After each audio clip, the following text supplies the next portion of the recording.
பண்ணிட்டு அந்த சீன் அங்கேயே கட் ஆயிட்டு. இப்போ அடுத்த சீனு பொண்ணை காணும் அப்படிங்கும்போது வீட்டுல என்ன நடக்கும் அப்படின்னு பாக்கணும் இல்லையா. சரி டக்குன்னு கட் பண்ணி வீட்டுல ஓபன் பண்ணா அவங்க அப்பா வழக்கம் போல அந்த ஆட்டை எண்ணிட்டு இருக்காங்க. ஃபர்ஸ்ட் சீன்ல ஆக்சுவலா சொல்லல, அவங்க அம்மா வந்து சொல்லிட்டு இருப்பா இல்லையா வீட்டுல பொட்டு தண்ணி கூட இல்லை அப்படின்ட்டு. ஸோ அவங்க அப்பா என்ன செய்வார் அப்படின்னா திண்ணையில உட்காந்து ஆட்டெல்லாம் எண்ணிட்டு இருக்காங்க. அவர் ஒரு கணக்கு பைத்தியம். இப்ப மாத்தாலும் ஓகே சென ஆடு இவ்வளவு இருக்கு, குட்டி இவ்வளவு போட்டிருக்கு அப்படின்ட்டு கணக்கு பண்ணிட்டே இருப்பாரா. இப்பவும் அந்த வேலையை தான் அவர் கண்டினியூ பண்ணிட்டே இருக்காரா. அப்பதான் அவரோட பையன் வந்து ஓடி வந்து சொல்றான், சின்ன பையன். ஸோ அப்பா இது மாதிரி ட்ரெயின் போயிடுச்சுப்பா, பட் அப்பா அக்கா இன்னும் வீட்டுக்கு வரவே இல்லை அப்படின்ட்டுன்னு. உடனே அவங்க அப்பா அசால்ட்டா இருக்காரு, கண்டுக்கவே இல்லை. இந்த ஒரு பயமும் இல்லை, ஏன்னா அவனுக்கு கொஞ்சம் வாய் அடிப்பா சரியா. ஸோ இங்க வாய் அடிச்சிருப்பா, யார் கூட பேசிட்டு இருப்பா.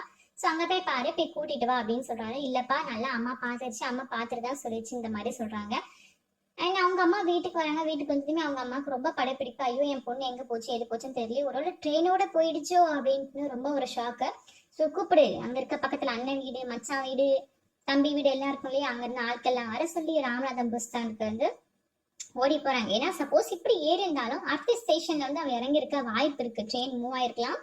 ஸோ அடுத்த ஸ்டேஷன்ல அவன் இறங்குறதுக்கு வாய்ப்பு இருக்கு, நிறைய ப்ராப்ளம் இருக்கு இல்லையா. அதனால அடுத்த ஸ்டேஷன் நம்ம போகணும், பொட்ட பிள்ளைய காணுமே அப்படின்ற ஒரு பதட்டத்துல ராமநாதபுரம் பஸ் ஸ்டாண்டுக்கு போறாங்க. அங்க போயிட்டு இது மாதிரி வந்து சீக்கிரம் எடுங்க பஸ் எடுங்க, எங்க பொண்ணு வந்து ட்ரெயினோட போயிடுச்சு அப்படின்னு சொல்லி கத்துறாங்க. பட் கண்டக்டர் வந்து கொஞ்சம் கூட கண்டுக்கவே இல்லை. அவரை பாட்டு டிக்கெட் கொடுக்கறதுல ரொம்ப மும்முரமா இருக்காரு. ஸோ இந்த ஆட்கள் எல்லாம் போனாங்க இல்லையா சொந்தக்காரங்களாம், அவங்களாம் வந்து திட்டுறாங்க. ஏன் நான் எவ்வளவு சொல்லிட்டு இருக்கோம், வீட்டை பொண்ணை காணும் அப்படின்ட்டு இருக்கோம், ரயிலோட போயிருச்சு நீ பாட்டு இருக்கி அப்படின்ட்டு. நானையா வண்டி ஓட்டல, போய் டிரைவர்கிட்ட சொல்லுங்க அப்படின்ட்டுன்னு மறுபடியும் அந்த கும்பல்லாம் மொத்தமா போய் டிரைவர் கிட்ட போய் சொல்றாங்க, சீக்கிரம் போங்க அந்த மாதிரி இப்படி இப்படின்னு சொல்லின உடனே டிரைவரும் முந்தி அடிச்சுட்டு போறாரு. ராமநாதம் பஸ் ஸ்டாண்டுக்கு வந்து போயிட்டாங்க, ரீச் ஆயிட்டாங்க. அவங்க போகணும்னு நினைக்கிறாங்களோ அடுத்த ஸ்டாப்க்கு போயிட்டாங்க. பட் அங்க வந்து ஒரு காக்கா கூட இல்ல. என்னடா எங்கேயுமே இல்லையே, ஒரு பொண்ணு உட்காந்துருக்கோம் நினைச்சமே இல்லையே அப்படின்ட்டுன்னு. ஸோ அங்க அக்கம் பக்கம்லாம் கொஞ்சம் இறங்கிருப்பாங்க இல்லையா, அந்த கடைக்காரங்க அப்படி இப்படிலாம் கேட்குறாங்க. ஒரு குடத்தோட ஒரு பொண்ணு வந்து இறங்கிச்சா பாத்தீங்களா அப்படின்ட்டுலாம். ஸோ அங்க சொல்றாங்க அங்கெல்லாம் அங்க யாருமே பார்க்கவே இல்லை அப்படின்ட்டுன்னு. உங்களுக்கு என்ன செய்யணும்னே தெரியல, கொஞ்ச நாள் தேடி பார்த்து சரி மறுபடியும் பொண்ணு வீட்டுக்கு போனாலும் போயிருக்கலாம் அப்படின்ற ஒரு நம்பிக்கையில மறுபடியும் எல்லாரும் வீட்டுக்கு வந்துடுறாங்க. ஸோ பார்த்தா வீட்லயும் இல்லை. ஸோ என்ன பண்றேன்னே தெரியல. அவங்க அம்மா வந்து பார்த்துட்டே இருக்காங்க. இப்போ ஆட்கள்லாம் இப்ப சும்மா வராங்க இல்லையா பொண்ணு இல்லாம. ஸோ அவங்க அம்மாவுக்கு வந்து ஐயோ எந்த தண்டவாளத்துல என் பிள்ளை விழுந்து கிடக்கோ தெரியலையே அப்படின்ட்டுன்னு அவங்களோட அழுகைய பயத்தை வந்து எப்படி காமிக்கணும்னு தெரியல, பயங்கரமா கத்தி அழுகுறாங்க. சரி ஓடுறா தண்டவாளத்துக்கு அப்படின்ட்டுன்னு மறுபடியும் எல்லாருமே போறாங்க. அவங்க அம்மா அப்பா இப்ப எல்லாருமே போறாங்க. இப்ப அம்மா எல்லாம் போல இவ்வளவு நேரம்.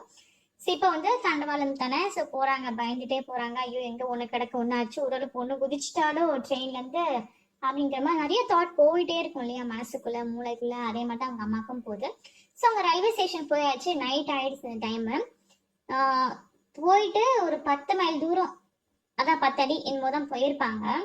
போனதுமே ஒரு உருவம் வந்து வர்றது வந்து பாக்குறாங்க. ஸோ அவங்க வந்து அழுகுறத ஓடுறது வந்து நிப்பாட்டுறாங்க. அப்பதான் பார்த்தா நம்மளோட இந்திரா வந்து இடுப்புல இருந்து தண்ணி குறைந்த வச்சது ரொம்ப டயர்டா நடந்து வர்றது தெரியுது. ஸோ அங்க பார்த்ததுமே எல்லாம் போயிட்டு ஐயோ இந்திரா பார்த்தாச்சு, நல்லபடியா இருக்கியா, என்னாச்சு ஏதாச்சும் அப்படின்னு சொல்லி விசாரிச்சிருக்காங்க. உடனே அவங்க அப்பா வந்து நம்ம ஒரே ஒரு வார்த்தை கேட்கிறாரு, ஏமா நீ இவ்வளவு தூரம் நடந்து வந்திருக்கிய, நான் குடத்தையுமா கொண்டு வரேன்னு கொஞ்சம் இறக்கி வச்சுட்டா வீட்டுக்கு சீக்கிரமா வந்திருக்கலாம்ல அப்படின்ட்டுன்னு.